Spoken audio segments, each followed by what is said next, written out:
Hello दोस्तों, नमस्कार। आप सभी साथियों का स्वागत है आपके अपने यूट्यूब चैनल एक्सेस एकेडमी पर। दोस्तों, आज की इस महत्वपूर्ण वीडियो में हम डिस्कस करेंगे 12,460 शिक्षक भर्ती में थर्ड काउंसलिंग और नियुक्ति पत्र होल्ड को लेकर के आ रही महत्वपूर्ण अपडेट के साथ साथ 68,500 शिक्षक भर्ती में 30-33 मामले को लेकर के सुप्रीम कोर्ट सुनवाई अपडेट, यूपी पुलिस भर्ती परीक्षा का रिजल्ट इसी माह में, सीएम योगी आदित्यनाथ जी की तरफ से दिशा निर्देश जारी, शिक्षा सेवा चयन आयोग से टीजीटी पीजीटी और असिस्टेंट प्रोफेसर भर्ती परीक्षा को लेकर के अच्छी खबर आ रही है। वहीं एल्टीगेट भर्ती और लेखपाल भर्ती के अध्याचन पत्र प्रेषित, नई भर्तियों के विज्ञापन का इंतजार बहुत जल्द होगा समाप्त। तो सभी खबरों को जानेंगे विस्तार पूर्वक इस वीडियो के माध्यम से।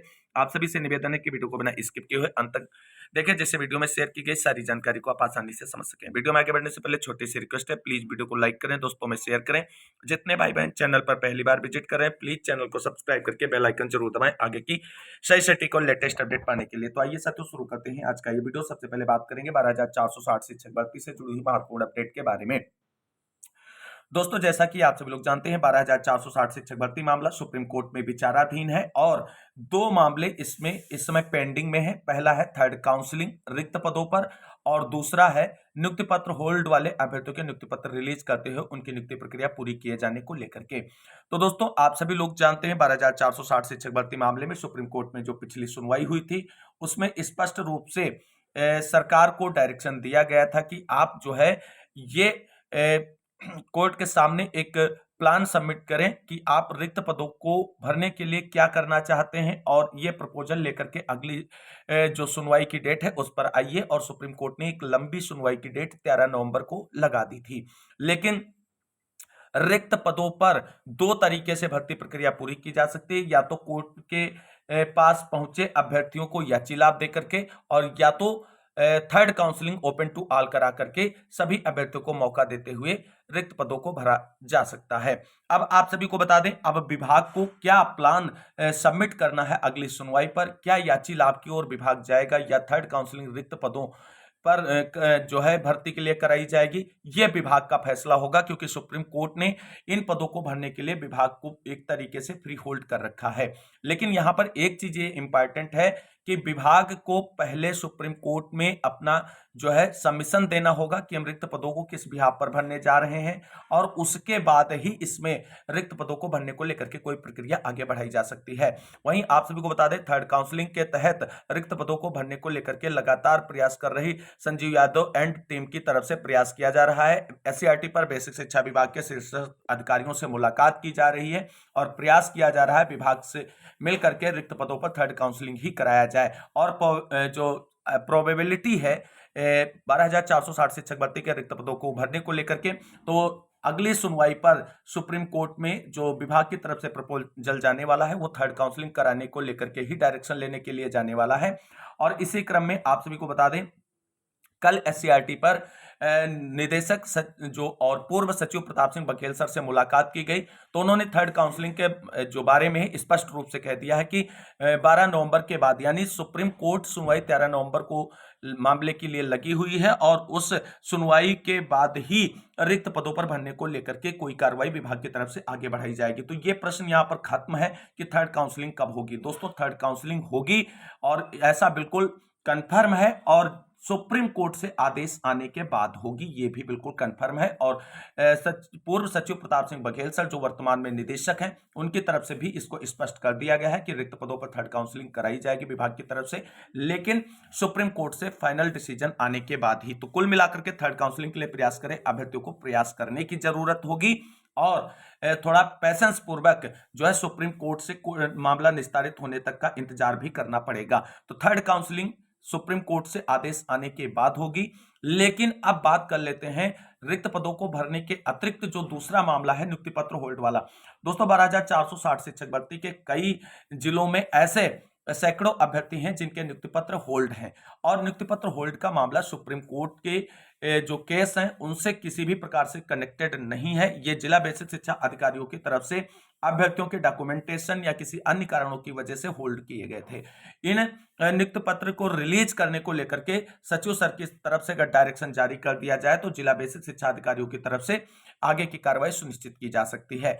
हम दोस्तों हमेशा से एक बात कहते आए हैं, और कुछ लोग जो है वो खुद नियुक्ति पत्र होल्ड वाले अभ्यर्थी को जो है मिसगाइड कर रहे हैं। हमने हमेशा से ये कहा कि अगर नियुक्ति पत्र होल्ड के सभी साथी मिलकर के 100% एफर्ट के साथ प्रयास करें तो जल्द से जल्द उनके नियुक्ति पत्र रिलीज करने को लेकर के बेसिक शिक्षा विभाग की तरफ से जिलेवार जो है आदेश देखने को मिलेंगे। अब दोस्तों आप सभी को बता दें, जिलेवार आदेश का तात्पर्य यह है कि सचिव सर का जब डायरेक्शन होगा जिला बेसिक शिक्षा अधिकारियों को, तो सभी जिले में जो नियुक्ति पत्र होल्ड हैं वो जिलेवार ही नियुक्ति पत्र रिलीज किए जाएंगे, सामूहिक रूप से नहीं जो है रिलीज किए जाएंगे। और इसके लिए सचिव सर का डायरेक्शन जरूरी है। अब आप सभी को बता दें, हमने कभी ये नहीं कहा कि नियुक्ति पत्र होल्ड वालों का इतनी जल्दी हो जाएगा। नियुक्ति पत्र होल्ड वालों को अपनी नौकरी और नियुक्ति सुनिश्चित कराने को लेकर के प्रयास करना होगा। विभाग के सहारे आप बैठेंगे तो विभाग का जब प्रोसेस आगे बढ़ेगा, जब वो 12,460 शिक्षक भर्ती को आगे बढ़ाते हुए कंप्लीट करके क्लोजर रिपोर्ट लगाने की ओर आगे बढ़ेगा, तब आप सभी के मामले में फैसला करेगा। तो आप सभी की जो प्रयास है, एफर्ट है, वो आप सभी को नौकरी दिला सकता है। 12,460 शिक्षक भर्ती में एक महान महोदय थे जो शुक्रवार को लेटर जारी करा रहे थे नियुक्ति पत्र होल्ड वाले अभ्यर्थियों के नियुक्ति पत्र रिलीज कराने को लेकर के। कुछ नहीं हुआ दोस्तों। हम आप सभी को यह बता रहे हैं कि बेसिक शिक्षा विभाग उत्तर प्रदेश की तरफ से 12,460 शिक्षक भर्ती के नियुक्ति पत्र होल्ड वाले अभ्यर्थियों की नियुक्ति प्रक्रिया अक्टूबर माह में पूरी की जा सकती है। लेकिन दोस्तों अगर आप केवल और केवल विभाग के अधिकारियों के सहारे बैठेंगे कि उनकी तरफ से आदेश जारी किया जाए तब हम जो नियुक्ति पत्र पाएंगे, तो दोस्तों इसमें एक लंबा समय आपको इंतजार में बिताना पड़ेगा, क्योंकि फिर वो सुप्रीम कोर्ट से केस डिसाइड होते हुए देखेंगे और उसके बाद भी जो है आगे की कार्रवाई वो आपके नियुक्ति पत्र रिलीज करने को लेकर के करते हैं, या आप सभी के पदों को रिक्त मानते हुए थर्ड काउंसलिंग के तहत आप सभी को फिर से काउंसलिंग कराने का डायरेक्शन देते हैं। ये बहुत महत्वपूर्ण हो जाएगा। तो इसलिए सभी नियुक्ति पत्र होल्ड वाले अभ्यर्थियों के पास अक्टूबर महीना बहुत ही महत्वपूर्ण है प्रयास करने के लिए। अगर नियुक्ति पत्र होल्ड वाले भाई बहनों ने मिलकर के संगठित रूप से मुख्यमंत्री जी, बेसिक शिक्षा मंत्री जी और बेसिक शिक्षा विभाग के आला अधिकारियों से बेहतरीन तरीके से जो है प्रयास किया और दबाव बनाने का काम किया, तो नियुक्ति पत्र होल्ड वाले अभ्यर्थियों को जो है अक्टूबर महीने में ही नियुक्ति दी जा सकती है। और ये जो सप्ताह आप सभी का मंडे से शुरू हो रहा है, ये बहुत महत्वपूर्ण है नियुक्ति पत्र होल्ड वाले अभ्यर्थियों के नियुक्ति पत्र रिलीज कराने को लेकर के। विभाग कार्य कर देगा, लेकिन उसके लिए आपको अपना 100% एफर्ट लगाना पड़ेगा, क्योंकि नियुक्ति पत्र पर सुप्रीम कोर्ट से ना तो कोई रोक है, ना ही सुप्रीम कोर्ट में इसका कोई मामला पेंडिंग है या विचाराधीन है। इसलिए इस मामले को लेकर के प्रयास अगर किया जाए तो अक्टूबर महीने में हम सभी नियुक्ति पत्र होल्ड वाले भाई बहनों की नियुक्ति की जा सकती है। और विभाग की तरफ से सभी जिला बेसिक शिक्षा अधिकारियों को निर्देश जारी किए जा सकते हैं जल्द से जल्द नियुक्ति पत्र रिलीज कराने को लेकर के। अब देखना ये होगा क्या नियुक्ति पत्र होल्ड वाले भाई बहन अपनी नौकरी सुनिश्चित कराने को लेकर के ये प्रयास करेंगे, या जिस तरीके से सोशल मीडिया पर केवल लिखा जा रहा है शुक्रवार को आदेश आ जाएगा, शनिवार को आदेश आ जाएगा। दोस्तों इंतजार नहीं करना है, आदेश विभाग तो करेगा ही, शुक्रवार को भी कर सकता है, सोमवार को भी कर सकता है, लेकिन उसके लिए हम सभी लोग एफर्ट क्या कर रहे हैं ये इंपॉर्टेंट है। अगर हम एफर्ट लेस हैं, इसका मतलब हम अपनी नौकरी से कहीं ना कहीं मोह छोड़ चुके हैं। हमको अगर नौकरी चाहिए तो हमें एफर्ट करना होगा और सभी को करना होगा। तो कुल मिलाकर के जो हम चीज समझाना चाहते हैं नियुक्ति पत्र होल्ड वाले भाई बहनों को, वो समझ में आ गई होगी। अपनी नौकरी के लिए एफर्ट करेंगे, अक्टूबर माह में आपको ज्वाइनिंग मिल सकती है। विभाग पर केवल दबाव बनाने की जरूरत है और उसके लिए आप सभी साथियों को एक उचित और संगठित होकर के फैसला लेना पड़ेगा। बाकी सोशल मीडिया पे जो लिखा जा रहा है, एक दूसरे की बुराई की जा रही है, ऐसा करने से कुछ नहीं होगा। केवल और केवल एफर्ट करने से ही आप सभी के हाथ में आपकी नौकरी होगी। तो इस महत्वपूर्ण अपडेट के बाद अब हम बात कर लेते हैं 68,500 शिक्षक भर्ती में 30-33 मामले को लेकर के क्या महत्वपूर्ण अपडेट है। दोस्तों जैसा कि आप सभी लोग जानते हैं, 68,500 शिक्षक भर्ती में 30-33 मामले को लेकर के जितनी भी याचिकाएं हाईकोर्ट की डिवीजन बेंच में विचाराधीन थी, सभी याचिकाओं को खारिज करते हुए डिवीजन बेंच की तरफ से एक आदेश जारी किया गया था, जिसमें 27,713 रिक्त पद जो थे 68,500 शिक्षक भर्ती के, उसे 2 माह में नए विज्ञापन के तहत भरने के आदेश जारी किए गए थे। हालांकि उस आदेश पर सरकार ने अमल करने को लेकर के कोई भी टिप्पणी नहीं की, ना तो बेसिक शिक्षा विभाग की तरफ से कोई स्टेटमेंट निकलकर सामने आया हाईकोर्ट के डिवीजन बेंच से, ना ही उत्तर प्रदेश सरकार की तरफ से। और इस बीच 30-33 मामले की पैरवी कर रहे अभ्यर्थियों की तरफ से मामले को सुप्रीम कोर्ट में चैलेंज कर दिया गया है। हालांकि सुप्रीम कोर्ट में अभी मात्र एक SLP Shivam Tiwari and team की तरफ से डाली गई है, दूसरी टीम की तरफ से अभी सुप्रीम कोर्ट में कोई एसएलपी फाइल नहीं की गई है। तो 68,500 शिक्षक भर्ती के 30-33 मामले से जुड़े सभी अभ्यर्थी, या कह लीजिए ऐसे अभ्यर्थी जो 30-33 कट ऑफ पास हैं वो सभी लोग फटाफट सुप्रीम कोर्ट में याची बन जाएं, क्योंकि सुप्रीम कोर्ट से जो 68,500 शिक्षक भर्ती में मोस्ट प्रोबेबली ऑर्डर आ सकता है वो याची लाभ के लिए ही आ सकता है।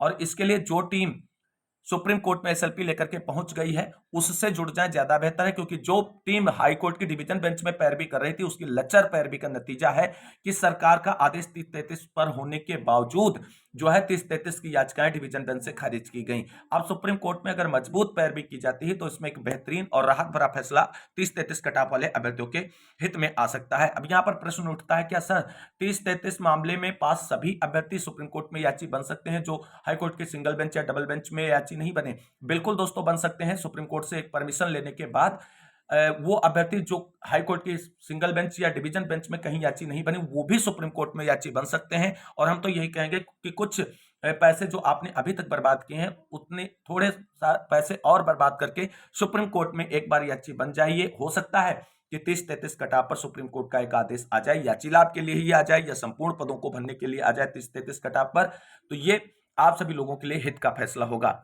जो सुप्रीम कोर्ट में टीम गई है हाई कोर्ट के डिवीजन बेंच को लेकर के, उससे जुड़ी हुई अपडेट यहां पर आप सभी लोग देख सकते हैं।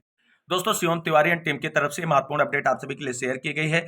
नमस्कार साथियों, जैसा कि कई बार टीम के द्वारा बताया जा चुका है कि टीम द्वारा लीडिंग एसएलपी फाइल कर दी गई है। जो भी टीमें सुप्रीम कोर्ट का रुख कर चुकी हैं उन्होंने अभी तक धरातल पर कोई कार्य नहीं किया है। सभी टीमें सिर्फ पैसे के लिए और याची बनाने के लिए रोज रोज वीडियो और लंबी लंबी पोस्टें कर रही हैं, लेकिन अभी तक कोई भी टीम एसएलपी फाइल नहीं करवा पाई है। और दोस्तों ये 68,500 शिक्षक भर्ती के 30-33 मामले को लेकर के एक सच्चाई है। हमारी टीम सबको साथ लेकर चलना चाहती है, लेकिन 2 से 3 दिन में अगर किसी टीम की एसएलपी फाइल नहीं होती है तो हमारी टीम और इंतजार नहीं कर पाएगी। हमारी टीम जल्दी ही अपनी एसएलपी में डिफेक्ट हटवाकर अकेले सरकार को रोकने जाएगी और 30-33 की मजबूत पैरवी की तरफ अपने कदम बढ़ाएगी। हाई कोर्ट के द्वारा सरकार को 27,000 पद भरने के लिए सिर्फ 2 महीने दिए गए थे, जिसको अब पूरा होने में सिर्फ 20 दिन का समय बचा है। सरकार को हमें कोर्ट के द्वारा रोकना ही पड़ेगा। टीम अपने सीनियर के साथ मैदान में उतरेगी और यहां पर आप सभी लोग देख सकते हैं याची विशेष हमारी टीम सबसे बेहतर और ईमानदारी से कार्य कर रही है। हमारी टीम ने सभी दलालों की दुकानें बंद कर दी हैं। आप हमसे जुड़ेंगे तो फायदे में रहेंगे। याची लिस्ट यानी एसएलपी फाइल होते ही आपको उपलब्ध करा दी जाएगी। जब याची बनना ही है सुप्रीम कोर्ट में, अपने को हर परिस्थिति में सुरक्षित रखना है तो पैसे का मोह त्याग कर एसएलपी से जुड़ जाइए और लीडिंग एसएलपी से जुड़ने का ही कुछ स्पेशल फायदा होता है। यहां पर देख सकते हैं जो हाई कोर्ट में याची बने थे वो अगर सुप्रीम कोर्ट में याची बनेंगे तो उनके लिए याची शुल्क 2,000 रुपया रखा गया है और नए याचियों के लिए याची शुल्क 3,000 रुपया रखा गया है जो कहीं भी याची नहीं बने थे।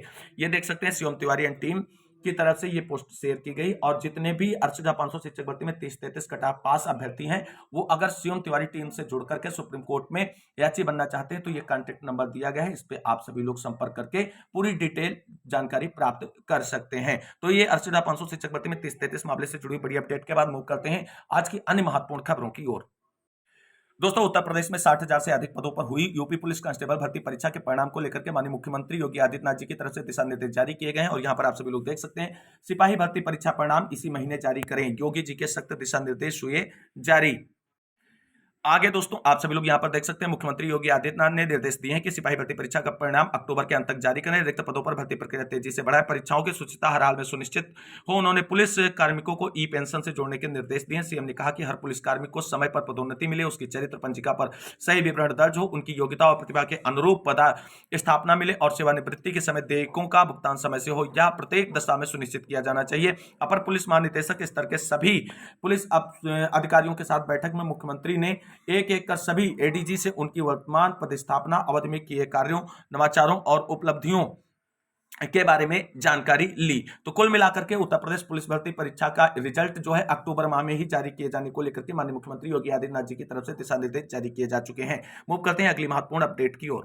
दोस्तों यहां पर आप सभी लोग देख सकते हैं टीजीटी, पीजीटी और असिस्टेंट प्रोफेसर भर्ती परीक्षा के एग्जाम डेट को लेकर के उत्तर प्रदेश शिक्षा सेवा चयन आयोग की तरफ से एक सकारात्मक और अच्छी खबर निकलकर सामने आ रही है। आप सभी लोग देख सकते हैं शिक्षा सेवा चयन आयोग में देवेंद्र ने संभाला परीक्षा नियंत्रक का पद। उत्तर प्रदेश शिक्षा सेवा चयन आयोग के प्रथम परीक्षा नियंत्रक देवेंद्र प्रताप सिंह ने शुक्रवार को कार्यभार संभाल लिया। इनकी इस पद पर 3 साल की नियुक्ति की गई है। देवेंद्र के कार्यभार संभालने के बाद वर्षों से लंबित असिस्टेंट प्रोफेसर टीजीटी, पीजीटी के पदों पर भर्ती के लिए परीक्षा की तारीखें जल्द घोषित होने की उम्मीद जगी है। प्राथमिक विद्यालयों में से लेकर उच्च शिक्षा संस्थानों में में शिक्षकों की भर्ती अब आयोग करेगा। आयोग के गठन के बाद अध्यक्ष, सदस्यों, सचिव समेत अन्य पदों पर नियुक्तियां कर दी गई हैं, लेकिन परीक्षा नियंत्रक का पद अभी तक खाली चल रहा था। इसकी वजह से भर्ती परीक्षाओं की तारीखों समेत तमाम अन्य महत्वपूर्ण निर्णय नहीं हो पा रहे थे। इन निर्णयों में परीक्षा नियंत्रक की अहम भूमिका होती है। इसकी वजह से असिस्टेंट प्रोफेसर, टीजीटी, पीजीटी के पदों पर भर्ती प्रक्रिया शुरू नहीं हो पा रही है, जबकि इनके लिए आवेदन 2022 में ही लिए जा चुके हैं। शासन की ओर से उत्तर प्रदेश राजेश टंडन मुक्त विश्वविद्यालय के देवेंद्र प्रताप सिंह को शिक्षा सेवा चयन आयोग में परीक्षा नियंत्रक बनाए जाने संबंधी आदेश 23 सितंबर को ही जारी हो गया था। तो कुल मिलाकर के अब उम्मीद करेंगे कि परीक्षा नियंत्रक महोदय ने अपना कार्यभार ग्रहण कर लिया है